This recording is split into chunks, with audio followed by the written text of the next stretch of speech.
Dahil sa hindi waston liquidation, pwede raw sabihin na gamit sa personal use o benefit ang mahigit 100 milyong pisong confidential funds ng Department of Education ayon sa State Auditor na iniharap ng prosekusyon kahapon. Pumalag ang depensa dahil tila ginawa na raw ito agad ng konklusyon. May unang balita si Sandra Aguinaldo. Sa Day 12 ng impeachment trial ni Vice President Sara Duterte, inusisa ng prosecution ang paggamit ng confidential fund ng DepEd noong 2023. Ginamit daw ang pondong ito para sa counterinsurgency o panlaban sa rebelyon at mga terrorist group sa campus. Pero sabi ng testigo na si State Auditor Attorney Roderick Wamil, walang isinumiting dokumento ang DepEd na magpapatunay na nagawa nga ito. Ano naman ang dokumentong sinabmit ng DepEd para patunayan na tunay nga na may terrorist ang mga eskwelahan? Meron ba? Submit the documents? Wala po silang sinabmit. Puna rin ng COA sa isang pinuntahan ng pondo.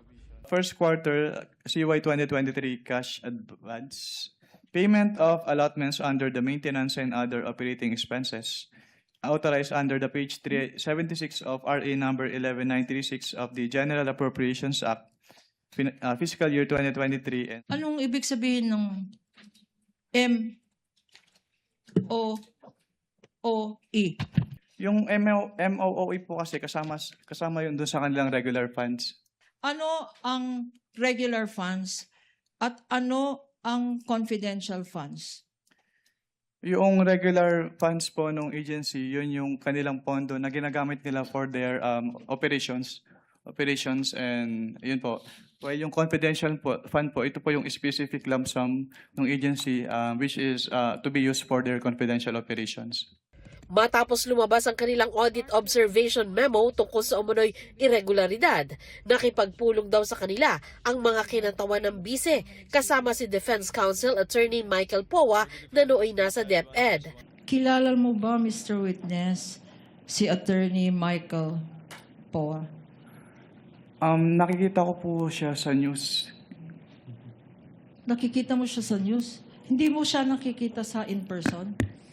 Ayan, oh. During that time, sorry, hindi po clear yung particular period. Attorney, sorry for that. No, that's fine. Nagpapagising lang tayo.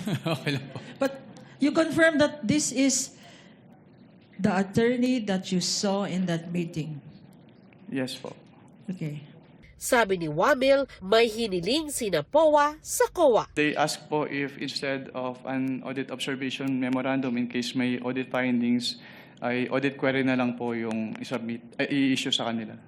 Audit query na lang ang dapat i-issue, yun ba ang sinabi nila? Ano naman itong audit query?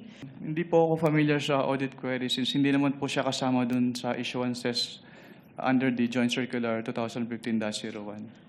Hindi raw sila pumayag sa kahilingan ni Powa at naglabas ang COA ng audit observation memo pero hindi ito tinanggap ng opisina ng bise at sa halip ay nagsumite ng revised accomplishment report.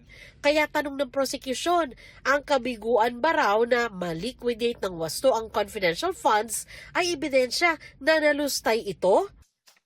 Please read paragraph 8.3. Under item 8.3, failure of the accountable officer to liquidate any public funds for which he is accountable upon demand by any duly authorized officer shall be prima facie evidence that he has put such missing funds or property to personal use and benefit. Ano ang ibig sabihin dito ng prima facie evidence? Ang ibig sabihin po ng prima facie evidence under 8.3 ay nagkaroon po ng presumption na ginamit yung funds for the personal use and benefit of the accountable officers. So kung ang accountable officer at masasabi mo ba na ang Vice President at and concurrently Secretary of Education, masasabi mo ba na accountable officer ito?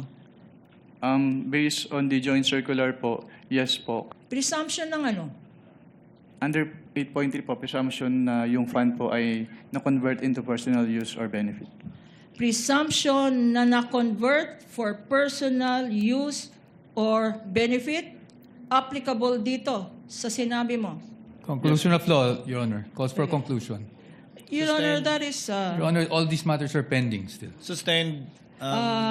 Your Honor, please, ang tawag ko lang doon, hindi prima facie evidence. Kung akong tatanungin, scam ito. Move to strike, No Your further Honor. Move to questions. strike. That is out of order, Your Honor. No further questions, Your Honor. So Move to strike. stricken from the record.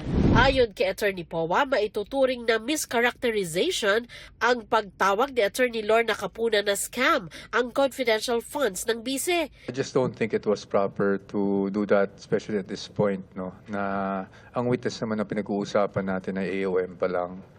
To call it a scam is really a mischaracterization. Nanindigan naman si Kapunan sa kanyang sinabi. Paulit-ulit-ulit yan. At hindi mo ginamit. Ang pera na sinabi mong gagamitin, ang tawag doon, scam. Ang ini-scam, taong bayan. Ang worth ng scam na yan ay 612. Kanya miskin na tinanggal sa record. Gusto ko lang sabihin yun kasi, syempre, para maintindihan natin. Pag piniscam kayo, hindi ba masakit ang loob?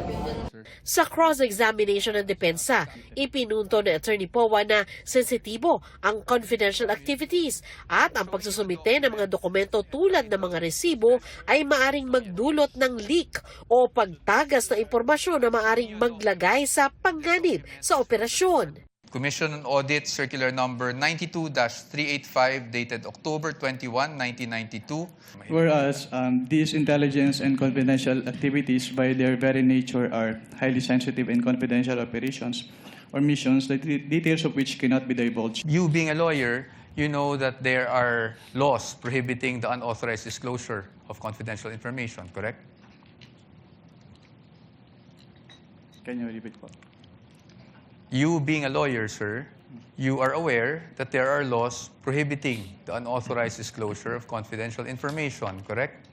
Can you state what specific laws po yung... Revised Penal Code under Article 229, for example, on the revelation of secrets. Yes po. Yes, Republic Act 3019. Pero pagkontra ng prosecution, luma na ang dokumentong yan. May mga panuntunan daw na dapat sundin sa pag-liquidate ng confidential funds dahil pondo ito ng bayan. Naungkat din ang sinabi na ginastos ang 125 million pesos na confidential fund ng OVP noong fourth quarter ng 2022 sa loob lamang ng 11 araw. Sa pagtatanong ni Powa, sinabi ni Wamil na wala naman daw batas na nagbabawal sa haba o ikli ng panahong dapat gastusin ang pondo. Meron po bang provision dyan na nagbabawal na gamitin ito in perhaps 60 days? Wala po. Meron po bang nagbabawal na gamitin ito in 11 days? Wala din po. Kaya hindi po namin sinama sa findings namin yung 11 days na disbursement. It's just a statement of fact po on the AOM. Ipinakita rin sa paglilitis ang mga dokumentong pirmado ng bise nung siya pa ang Education Secretary bilang siyang accountable officer. Pero sa cross-examination, tinanong si Wamil kung may nakalagay ba sa audit observation memo na nalustay na pera. Meron po bang expressly nakasulat sa mga findings niya? Ask and answer, Your Honor. It is in That is a 8.3. presumption po. So hindi Opo. kailangan isabihin. May expressly po ba na nakasulat na may ni isang kusing na napunta sa bulsa ng Vice Presidente? Ask and answer, Your Honor. This... wait, don't answer. Uy. That question, Your Honor, has been asked and answered. After ruling, Your Honor. Sinabi ni Wamil sa korte na nag-issue ang COA ng Notice of Suspension sa tanggapan ng bise. Expressly says there is a presumption of misuse and that it is used for personal benefit. Tama? Based on this provision po, yes ma'am. And so far, unless proven otherwise, that presumption still holds. She is presumed to have misused or to have used it for personal benefit, Mr. Witness. Correct? Yes ma'am. Pero giit ng depensa, sumagot ang mga tanggapan ni Duterte pero baka hindi na inabutan ni Wamil dahil nailipat na siya sa ibang opisina. You would confirm na sumagot ang OVP pero hindi na niya inabutan ang sagot, or meaning hindi niya na alam kung sumagot man ng OVP dun sa notice of suspension? Yes po, hindi ko naman naabutan. So probably for another witness. Hindi pa rin daw pinal ang mga AOM at may pagkakataon pa na magsumite ng mga kinakailangang dokumentong OVP at DepEd.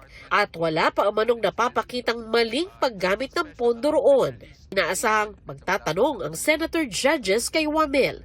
Inaasahan ding isasalang ang isa pang bagong testigo.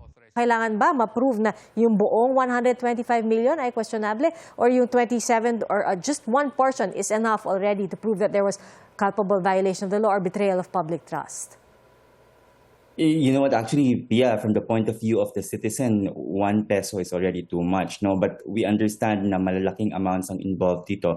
And that's the reason why sampling lang siya. Kasi ang pinapakita mo naman dito ay may pattern or merong propensity na gamitin sa hindi nararapat o sa naaayon yung pera. So, in other words, kung napakita ng prosecution na posible ito for these amounts and for these transactions, it is highly likely na ito din yung nangyari sa iba. Ito ang unang balita. Sandra Aguinaldo, GMA News.